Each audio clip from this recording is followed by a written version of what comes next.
हमारा देश कैसा है? वैसा ही जैसा आप छोड़ के गए थे। यानी कि हम अभी भी अंग्रेजों के गुलाम हैं?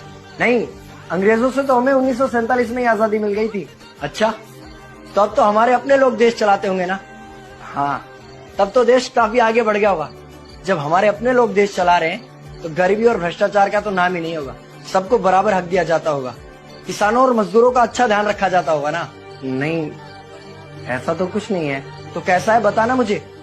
कैसे हमारे अपने नेता, हमारे आजाद भारत के नेता, 100 साल हो गए मुझे गए हुए, बताना। हमारे अपने नेता वो तो अपनी जेबें भरने में लगे हुए हैं। आने वाली 7 पीढ़ियों को नहीं बल्कि 700 पीढ़ियों को ना कमा कर खाना पड़े उस चीज के इंतजाम में लगे हुए हैं। तो तुम लोग क्या कर रहे हो और हमारे देश का युवा क्या कर रहा है? हम लोग तो इंस्टाग्राम पर रील्स देखने में बिजी हैं। यानी कि हमारी कुर्बानी का देश के लोगों पर कोई असर नहीं पड़ा। देश के लोगों में कोई देशभक्ति नहीं, कोई देश प्रेम नहीं। नहीं, ऐसा नहीं है। आपके लिए और देश के लिए बहुत प्रेम है भारत के लोगों के दिलों में। हर 15 अगस्त और 26 जनवरी को तिरंगा फहराते हैं, पूरे जोश के साथ भारत माता की जय बोलते हैं और आपकी डीपी भी लगाते हैं। और भारत और पाकिस्तान के क्रिकेट मैच के दौरान तो हमारी देशभक्ति पीक पर होती है। तुम इसे देशभक्ति समझते हो? तो फिर क्या है देशभक्ति? अगर तुम्हारी देशभक्ति समाज को सुधारने में, गरीबों को अच्छी शिक्षा या बराबर का हक नहीं दिलाती तो कोई काम की नहीं है तुम्हारी देशभक्ति। भ्रष्ट नेताओं और सरकार के खिलाफ आवाज उठाओ, लोगों को एकजुट करो।